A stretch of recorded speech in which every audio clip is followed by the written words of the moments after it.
It's quite a logistical challenge, providing a meal for 1,400 school children every day, and this without the help of modern kitchen appliances, electricity, or gas. All cooking done over open fires. Parents come to light the fires at 6 a.m. The World Food Program provides the food, the locals the firewood, but most importantly, their labor. Every morning, 210 kilograms maize flour, 56 kilograms beans, and 14 liters of cooking oil are weighed out. Not a recipe, but the daily ration for the 𝐤𝐴𝐵 school, recorded by a teacher. The menu never changes, and there is no meat. All meals at the 𝐤𝐵 canteen are vegetarian. Men stir the maize porridge in huge pots over the fire.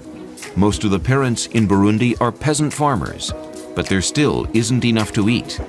And how can children learn when they are hungry? Every day I go to school on an empty stomach, says 10-year-old Estella. But at noon, I get something to eat there, and that makes learning easy. Despite being an agricultural land, Burundi is the most hunger-ridden country in the world. Years of civil war have only made matters worse. In Kirundo province alone, nearly 70% of the population suffers from chronic malnutrition. In the school garden, parents are cultivating vegetables with the support of Welthungerhilfe. Daily cooking at the school is community work, from cleaning and cutting vegetables to sorting and washing beans. Women pick tiny stones from the beans by hand. The hard labor falls to the men.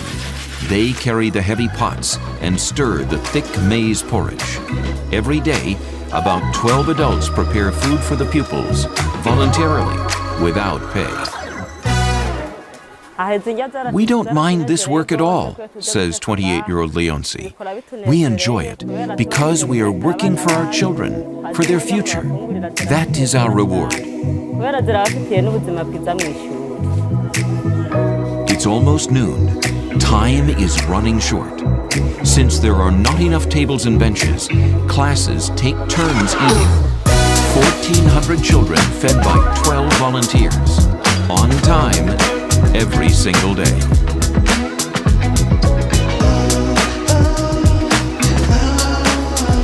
In the schoolyard, the first students are already lining up to wash.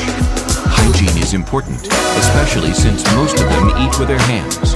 Only a few bring spoons from home.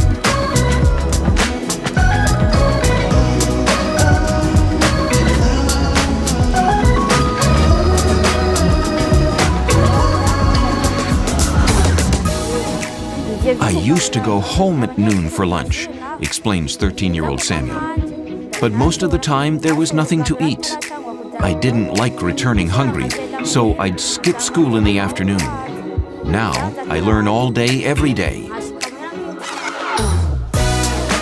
The children who have finished eating may stand up. Everyone washes their own dishes.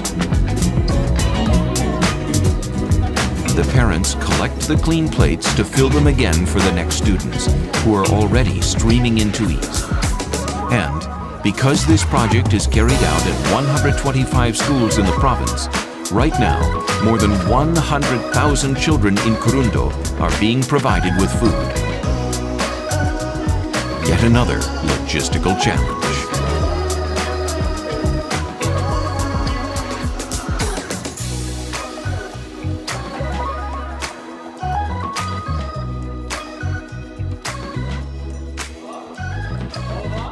School time in Nakuru, Kenya, and there's one topic that's almost always on the agenda: African culture, language and dress. Children in Freedom School follow an Afrocentrism-based curriculum that is teaching children to embrace their own culture. Through our mentorship program, we realized children are just studying maths and English without an identity.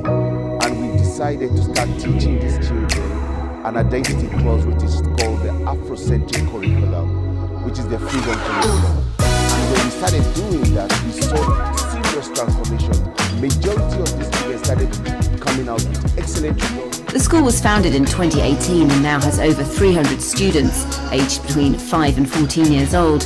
Those behind the institution say some Western education and cultural concepts have pushed African traditions to the back of the textbook.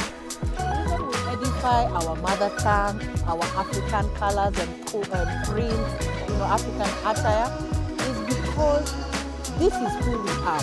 Our culture carries our heart, our soul, our mind, our essence. And if we go by dressing how maybe the British showed us how to dress in school, how the British showed us how to speak in school, that should be an addition. It should be just like more of exposure. It should not be the center. First, we should start with our own mother tongue, our own colors, dressing code, everything, our own Afrocentrism, Africa-centeredness, and then we add. It's an African-centered school. It is trying to change the African mindset and make the Africans love themselves, know who they are, and just be proud and be ready to embrace their culture. But in my other school, it was very hard for someone to be called with their African name because people thought that the African names are not valuable.